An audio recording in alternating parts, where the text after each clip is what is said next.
जुमे की नमाज के बाद हिंसा के बाद कार्रवाई लगातार जारी है। यूपी में अब तक कुल 350 आरोपी गिरफ्तार किए जा चुके हैं। प्रयागराज में सबसे ज्यादा 92 आरोपियों की गिरफ्तारी हुई है। कानपुर हिंसा के आरोपियों की 5 दिनों की पुलिस रिमांड की मांग की गई है। पुलिस रिमांड को लेकर आरोपियों से पूछताछ एक बड़ा आधार बताया गया है। पुलिस रिमांड पर लेने का मकसद है कि आरोपियों से और आगे गहन पूछताछ हो। अब देखना होगा कि कोर्ट इस पर क्या फैसला लेता है, लेकिन लगातार पुलिस की जांच आगे बढ़ रही है। जुमे की नमाज के बाद जो हिंसा हुई थी उस पर यह कार्रवाई लगातार जारी है और लगातार हिंसा के बाद से पुलिस एक्शन में नजर आ रही है। यूपी में अब तक 350 आरोपी गिरफ्तार किए जा चुके हैं इस हिंसा में जो शामिल रहे हैं। प्रयागराज में अब तक 92 लोगों को गिरफ्तार किया गया। सहारनपुर की बात करें तो यहां अभी तक 84 लोगों की गिरफ्तारी हो पाई है। मुरादाबाद में यह आंकड़ा 40 का है। 40 लोगों को अभी तक अरेस्ट किया जा चुका है। आपको बता दें कि पिछले जुमे की नमाज के बाद कई क्षेत्रों में हिंसा हुई थी, जिस वजह से अब पुलिस पूरी तरह से एक्शन मोड में है। गिरफ्तारियां हो रही हैं और आगे जांच की जा रही है, खंगाले जा रहे हैं इनके कॉन्टैक्ट भी। ज्यादा जानकारी अपडेट ले लेते हैं अपने संवाददाताओं से। प्रयागराज से हमारे साथ मोहम्मद मोइन जुड़ चुके हैं और कानपुर से रतीश त्रिवेदी हमारे साथ जुड़ चुके हैं। सबसे पहले रुक करते हैं मोहम्मद मोइन आपका। मोइन, ये बताएं कि प्रयागराज में अभी तक क्या इस पूरी हिंसा की कार्रवाई पर अपडेट मिला है और पुलिस किस तरीके से आगे बढ़ रही है? कई जगह पोस्टर भी लगाए गए हैं। क्या इसमें और गिरफ्तारियां संभव हुई हैं, इसमें जो चेहरे और नाम शामिल हैं? देखिए, आपको बता दें कि प्रयागराज में शुक्रवार को जुमे की नमाज के बाद जो हिंसा हुई थी उसके बाद से सरकारी अमले का एक्शन लगातार जारी है।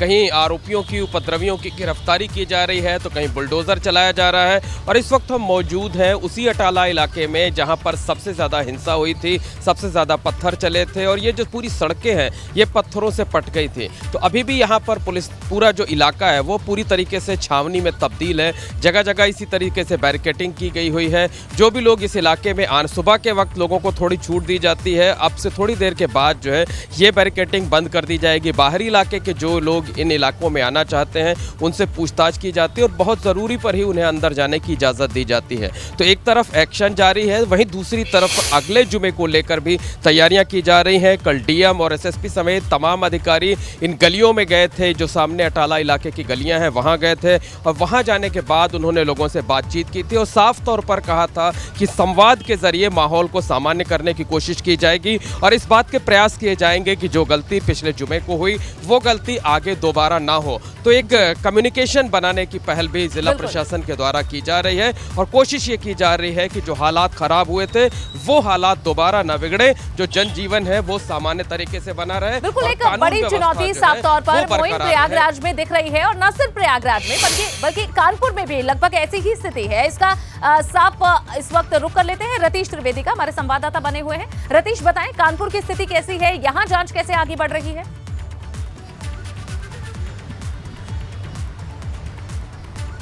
देखिए, कानपुर में अगर बात की जाए तो जांच को और ज़्यादा सघन रूप में ले जाने की कोशिश की जा रही है पीसीआर के लिए। यानी 4 आरोपी जो मास्टरमाइंड है, हयात जफर हाशमी, मोहम्मद राहिल, मोहम्मद सुफियान और जावेद खान की जो 2 दिन की पीसीआर मिली थी, उसके बाद पुलिस ने कोर्ट में अर्जी डाली है।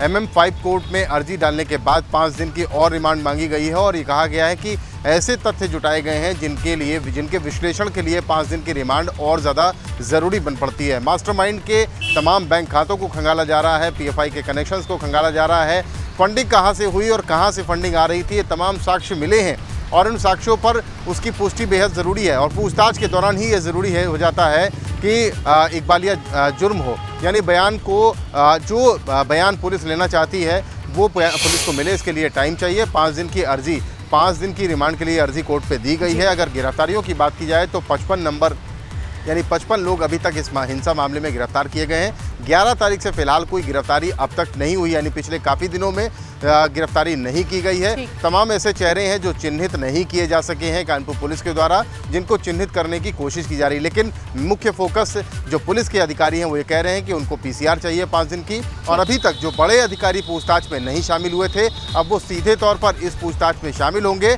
और जो जानकारी उनको जुटानी है उस जानकारी को बिल्कुल, अगर जुटाकर आगे और रिमांड केस को मिलती है तो मजबूत करने आगे की उनसे कोशिश की पूछताछ जाएगी। होगी। बिल्कुल रतीश, और यही आधार देकर यहाँ मांग की गई है कोर्ट के सामने यहाँ रिमांड की। आगे भी आपसे अपडेट लेते रहेंगे। फिलहाल आप दोनों का बहुत बहुत शुक्रिया, रतीश और मोइन, आप दोनों का।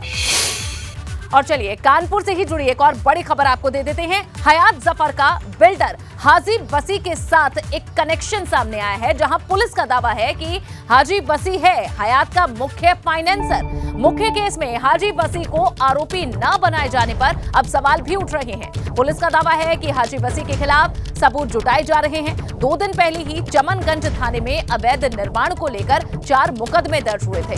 तो ये बड़ी खबर आपको दे रहे हैं। हयात जफर का बिल्डर हाजी बसी के साथ कनेक्शन सामने आया है, जिस पर अब पुलिस आगे जांच बढ़ा रही है।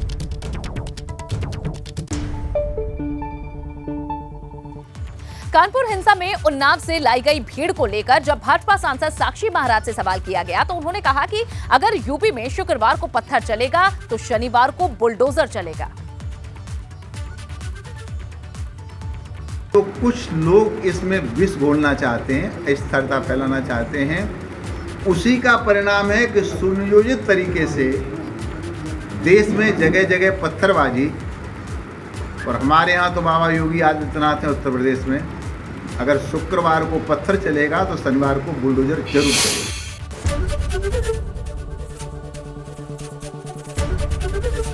एबीपी गंगा, खबर आपकी, जुबान आपकी।